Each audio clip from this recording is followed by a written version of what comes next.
Hello, everyone. My name is Chaos Cook. I'd like to welcome you all to an episode of our new series, CliKK CHAT. In this series, we will be interviewing musicians from around the world and asking them about their instrument, their music making, and just playing in general. Today, we're going to interview world famous violinist Simon Zhu. We hope you all enjoy this new series, and don't forget to drop a like and hit that subscribe button. Without further ado, let's get into it. All right, well, I hope you've been doing well recently. And today, I think I just wanted to start off by asking you to give a little bit about your background. I know you're a very prominent violinist and you've played in many competitions and have won a lot of awards. So I just wanted to ask, what do you like about violin that's made you want to keep playing it with so much passion? Well, I mean, I'm born to Chinese parents, but I was born and grew up in Germany, Right. and I lived here my whole life. Um, I'm the only musician in my family, so in um, a lot of people my age who do classical music, it's rather common to have like a musical background. Mhm. But in my case, I'm the only one who does music. It was basically because when I was six, I started the violin when I was six. Mhm. I saw it like a TV show, like a cartoon, and someone played the violin, and I liked it a lot. And I just decided I want Yeah, to play violin, and my parents supported me since then. And I think that's just where my passion comes from, just because I liked it so much. And then I also enjoyed. Well, I don't always enjoy practicing it, but I enjoy playing it, if you yeah, know yeah. what I I mean. can definitely relate. Yeah. I mean, I have a similar situation too because I started violin when I was little. My parents, I don't think they've ever touched the musical instrument Yeah, before I was yeah, born. So I just saw a street performer on the street playing some, I think some fiddle songs on his violin, and my parents told me I was just crouching there on the ground for, they said 3 hours or something yeah, insane. yeah, yeah, yeah. So, and they've been with me. Exactly. Yeah, yeah. Yeah, it's just something that just sticks with you, Just really. Exactly. It's just stuck with me. It was like also like from quite early on, I was like, I'm gonna become a violinist. Yeah, I didn't really know what exactly the job possibilities were as a violinist, but it was I'm becoming a violinist. yeah, definitely. And you mentioned your parents supported you. Do they or did they ever, when you were little, practice with you or just stay with you to watch you practice your Uh, instruments? yes, well, I mean, as they are no musicians, they didn't really practice with me, but they did demand like a certain amount of discipline. So let's say if you do it and we support you full-heartedly, wholeheartedly, sorry, Mhm. then you need to do it the right way. So you need to Yeah, practice and you need to like yeah, yeah, exactly. You if you really want to do it, there's no problem with that. If you don't want to do it, you can also stop. But if you want to do it, that's uh, keep going. put in your effort Yeah, and everything's good. Yeah. it's just like they're there to keep you in check. Just make sure you're doing everything right. Exactly. I wasn't very I mean not too disciplined of a child. I like to Yeah, like sneak out of my practice session. So yeah, it's definitely hard to just keep going by yourself, especially when you're yeah. younger. Yeah. So practice, of course, we don't like to do it all the time. It's gonna be boring a lot of the times because we're just playing really basic technique, getting the fundamentals in sometimes. So Yeah. how do you think your practice has changed over the years? Like, have you started out with doing something and then maybe changed it to fit to your style of playing? Well, I mean, it definitely changed a lot over the years from when I was a kid. I'm sure I just did what the teacher told me to do, or I Yeah, tried to. yeah, And then there was a time when I practiced a lot of technique every day, like probably 1 hour before I even started playing a piece, yeah, which I don't do anymore. I still do a little bit of technique, but not, it doesn't have to be an hour every day. And so it really did change. It did change to what I need to do. Like if I need to, it's also different if you like revisit an old piece that you've played before, mm, or if you learn an entire new piece. It's a whole different process of like practicing. So I mean, of course, I practice a lot slowly, but I also like to just play a piece through to see how it goes Yeah. and then work from there. Yeah. Mm. I mean, now with a lot more repertoire that you have, would you say you spend more time focusing on the pieces more than anything else? I mean, definitely most of my practice time I focus on what I need or what also sometimes a concert organizer wants a certain piece. Mhm. So I you need to be very you need to have a like a kind of a schedule. You need to know what you, in what time you can prepare what. Mm. So definitely I spend most of my time on pieces. And there's yeah, I always make in my head like a priority list what I need Yeah, to practice the most urgently and what can like still rest a few days or still has a little bit of time. yeah. I know some teachers at camps have recommended me to sort of make practice plans, plan ahead for what I'm going to do later in the day or the week. Do you ever find that Mhm. useful? Like, have you ever done it or?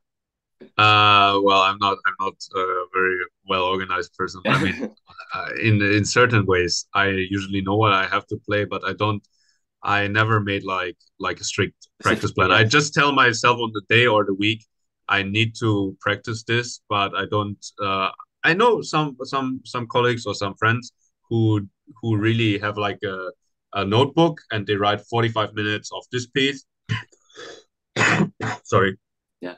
30 minutes of another piece, and for me, it's just I practice until I'm satisfied with the results of the Mm. day, and then I move on or not move on. Yeah. Yeah, so it's more like an unstructured more of an unstructured practice session. Yes. Yes. Yes. Yes. Okay. Do you, when you're practicing different pieces or different sections of that piece, do you ever take breaks, maybe 5 and 10 minute breaks in between, or do you just go for one practice session? Oh, I definitely take breaks. Yeah. Yeah. I think it's quite important to sometimes just empty your head. Sometimes when you practice something too long and it just Mm. doesn't get better, it gets worse actually. Yeah, yeah, yeah. Like You like stop thinking about it a little bit. yeah. Sometimes you just need to really stop thinking about it. Yeah, And sometimes you do like unnecessary unwanted breaks because yeah. someone wrote you a message, your phone beeps, and then you look at the phone and then you keep scrolling and you took a Pause 15-minute right there. break already. Yeah, exactly. Yeah, But you definitely should take breaks like even like after 45 minutes 1 hour. I think it's time for a small break, even if you just drink something or yeah, yeah. that's just to Ha- empty your head a little bit and get a clear view on what Definitely. to. Yeah, you definitely have to focus on the piece or the thing that you're doing. Because my teacher always tells me that I have to think more when I play. Because Yeah, I my mean, my teachers yeah. tell me that too, so no worries. It's all the same. Yeah, so I mean, it's definitely important to, take the time to really process the things that are going on in the piece. So, how many practice sessions or how many hours a day do you usually practice? Well, I would say on normal days, it's probably around 4 or 5 hours. 4 to 5 hours. 4 to 5 hours. It really depends. If I have a lot of rehearsals, I Mm, may not be able to practice that much, or if I'm traveling the whole day, may not be able to practice at all. yeah. Um, but before competitions, it can get quite intense. That could be like 6, 7 hours sometimes. But on normal days, I think Yeah. to also not overexert yourself. I Mm, feel like for me, 4 hours, 4 to 5 maximum yeah. works quite well. Yeah, so I've heard some of my friends and also some of my teachers talking about maybe pre-concert, pre-competition prep, like the day or a week before. Some of them practice less, some of them practice more. What do you think would help like an average musician to get the most out of their competitive event, whatever it is, with their instrument? Well, I mean, usually the week before, you're normally already able to play your repertoire. It's Yeah. not it's not it's not more much about learning the piece though. You are ideally in the stage where you already played it in concerts or just Mm, you know you can play it through. yeah. So I would definitely not practice much more than what you usually do. Mm, for some people less works. I just kind of do a normal routine of a normal amount of hours, what I usually do. Right. And it's sometimes good in these pieces also to get back to the basics. You can Mhm. play it fast, and sometimes just to, get to know every note again Yeah. slowly, like the day before the concert. Usually there's a dress rehearsal, right? So there you play it through, but I don't like play through a lot after that. Um, and yeah, I think you really shouldn't like practice more than you normally do, because you want your energy to be on like the top when you like go on stage, right? When it's evening and you practice the whole day already, it's like it's Drained not already. really ideal. Yeah, exactly. So you yeah, just and then at the end, I mean, it's always easy to say enjoy playing for an audience, right? I know it's stressful, like auditions, competitions is super Yeah. stressful, but at the end, it's just like a concert, right? And True. Yeah. like try to like then at the end empty your mind and just try to enjoy it, no matter what happens. Like it doesn't, if there's a mistake, doesn't matter. Just enjoy Yeah. it. Yeah. So with a general practice session, let's say you're shorter on time than normal, and you have Hmm. maybe a pressing date coming up ahead. Maybe it's a flight to some concert that you're on tour for, and you don't have as much time that day. What do you think is the most essential or effective practice methods? Like, what do you usually want to keep when you do have less time to practice? I mean, I still do my normal warming up routine. Like I do some vibrato exercises, some sound exercises, Mhm. some scales a little bit, and then usually I just focus on like places that I think are then because of course the good places you enjoy practicing them because they sound good, right? Yeah, But I just try to like pick out like the places that don't really sound that good in or it. are not quite there where I want it to be. Like if I don't have time, then I only pick out those places because you can trust in other places they sound pretty good. And other than that, yeah, I mean, what does help is like mental practice, which Oh I've yeah, also haven't discovered for a long time. Actually, I've been doing that more recently, but just going over the piece in your head actually really helps. Even like with like if you need to learn something by heart, it really helps when you just go through every note of the piece in your head, yeah, because then you don't just trust your muscle memory that is in your fingers, but then you actually yeah, get to know every note that is there. It's like sometimes your fingers do something without you even realizing it. Yeah. So it really does help sometimes when just going through it mentally. Actually, that's quite good. yeah. My teacher always tells me that I have to not only pay attention to my own part, but also to the orchestral or piano part because that's where Definitely. all of it comes together, all the harmonies Yeah, and all the dissonance. definitely. Yeah, just going over it, I think definitely something that a lot of people focus less on because they just want to play more or Yeah, practice.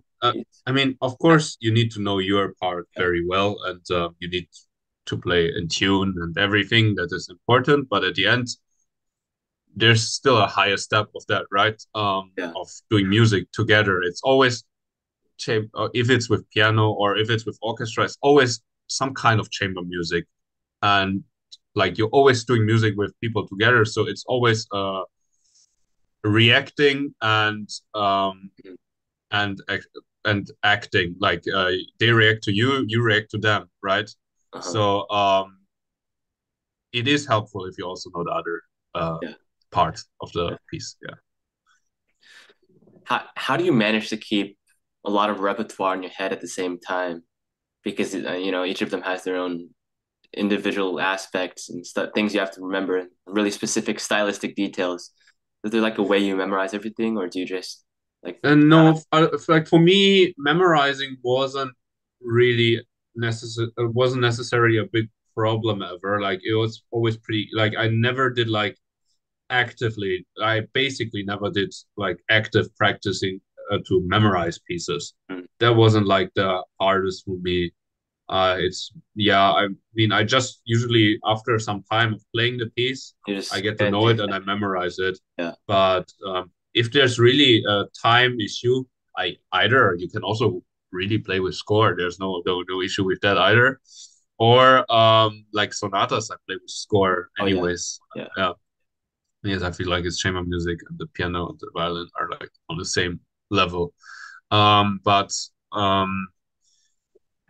yeah, I never did it actively. Just when there's really a time issue, then sometimes I do, like I said before, mentally I go through the piece in my head that helps me with memorizing. But usually that was one of the few things that weren't a big problem for me. Yeah. Yeah. So when it actually comes to the actual date of the event, the actual recording or audition or whatever it is, Mm. do you still feel nervous or anxiety after everything, all of the competitions and concerts you completed? Still? Well, I do feel nervous before the concerts. Everything it's always new, but it's I wouldn't say it's necessarily a bad thing. I've never felt nervous because I have stage fright or something. Mm. It's more like a nervosity that keeps my energy like on a high level Oh, kind yeah. of. Uh-huh. And it does for me it helps like I need personally I need some pressure like pushing me Oh, to yeah. do something. Yeah. Otherwise I will like lie in bed all day and do nothing if I know I don't have anything coming up. So I yes I try to I just I'm always nervous before concerts, before every concert, if it's with a big orchestra or if it's just a recital, a solo recital. It doesn't matter. You're always nervous, but usually I think there's like also something positive about that because it gives you like this. Yeah. Well, if you usually give 100%, it gives you like the 120% of Yeah. focus. Yeah. So you think it's good to have some of that tense Yeah, I tenseness, do think, well, like not so not say tenseness or yeah, something. Let's just say, like heightened. yes, it's like a high for us musicians. Let's Yeah. say like this kind of, and I do think we need that to like push out every last bit of Yeah. like passion and what we have. Otherwise, if you wouldn't have this at all, it would be like any other practice, right? Like we Mm. played through. Yeah. And I think it is needed to have a little bit of this Yeah. nervosity. Yeah.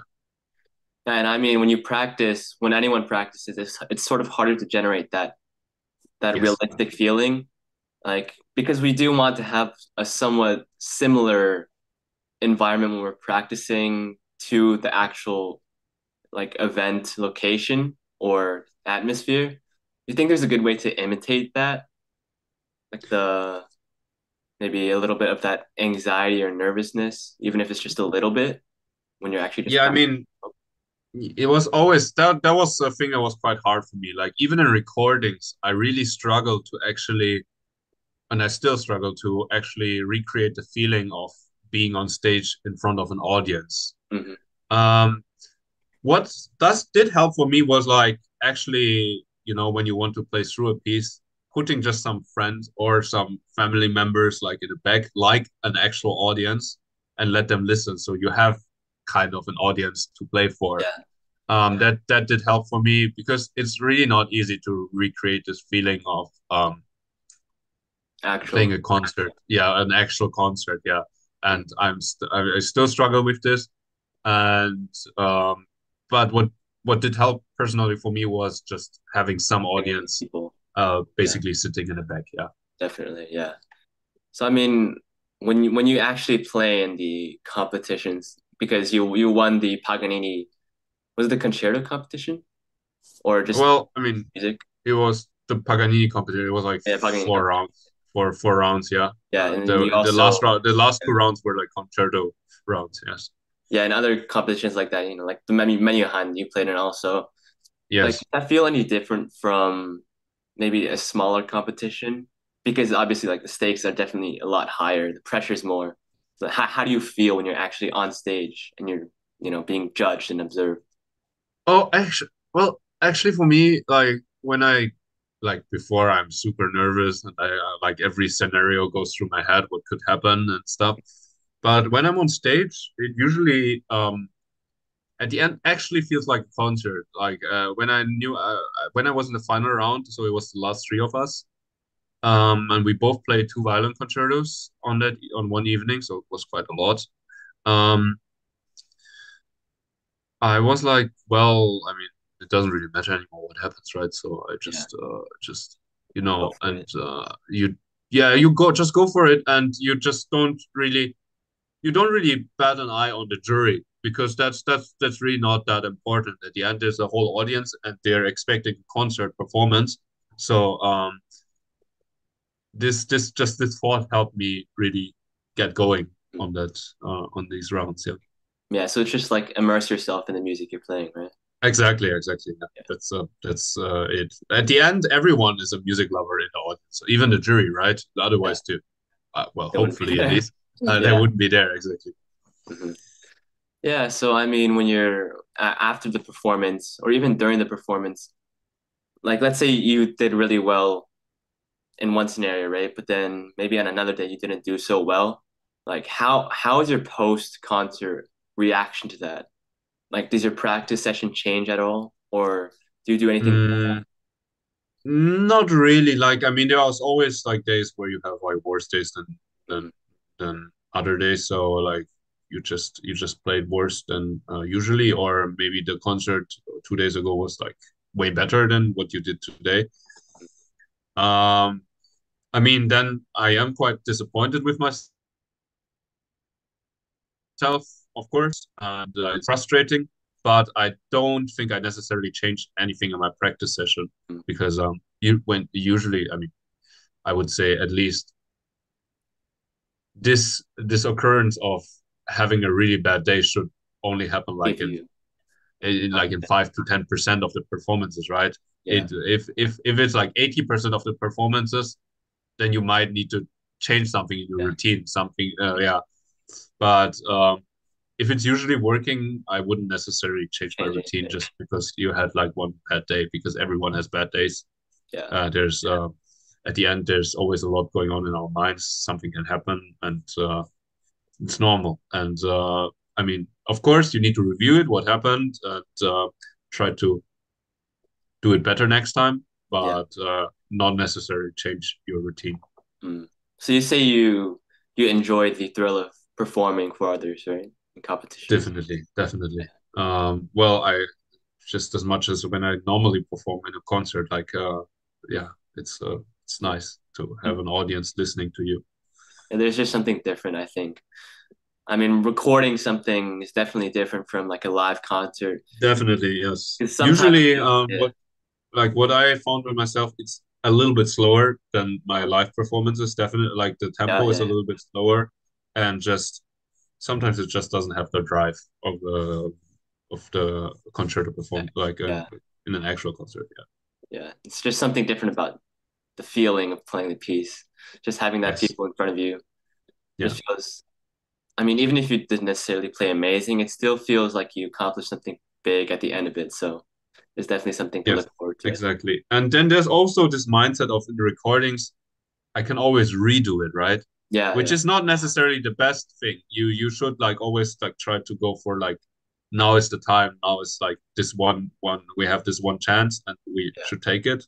But in the recording, there's always this like, well, if I make the I mess up if and I the can first get phrase another goes one. wrong, like Yeah. we just started it again. Hmm. But what I've now experienced for myself is more like the more you record it, the worse it gets because you just don't have any energy anymore. And usually, like the first three recordings, one of them is the best, anyways. So Yeah, yeah, for me, for myself, yeah, yeah. I mean, I think I can relate to that too because you have this notion of like you can redo it, like even if it doesn't matter as much. This particular recording, I can do it again, but then it just yes, like, keeps going, and then if you exactly, have yeah, one mistake, it sort of like builds up on another, and it's not ideal. Well, I think I just want to ask you one more thing about just recording or concert prep in general. Do you have any specific tips for younger musicians aspiring to be, you know, to get their name out there in the musical world? Well, well, first of all, just you gotta love what you do, and Yeah. that you need to do it with passion. And well, if you have like, and there's always a lot of luck involved, but you should always try to do your best. And at Yeah. the end, the results are not very uh, that much important. It's about being satisfied with yourself Mm. and trying to do the best what you can. It's not about competing with others. Music really isn't about competing with other people because it's about appreciating like the art, right? Yeah. So someone can play completely different a certain piece, and it can be just as beautiful as you do or someone else does. So really, it's just keep the passion, keep going, and always try to become a better version of yourself the next day, I guess. Just keep the momentum going. Just keep playing. Exactly. Just keep doing what. Yes, keep playing, and I think if you have the passion, then you can go very far. Definitely. Yeah. And as we see in your case. Yeah. Well, I mean, not yet, not yet. Let's see. Well, thank you a lot for the time you take today. I really No appreciate it. worries. Well, once again, thank you so much. And Okay. we hope you enjoyed our interview and learned a little something. We will be returning very soon with episode 2 of CliKK CHAT. So if you're interested, don't forget to subscribe and check that out. Thanks for watching, everyone.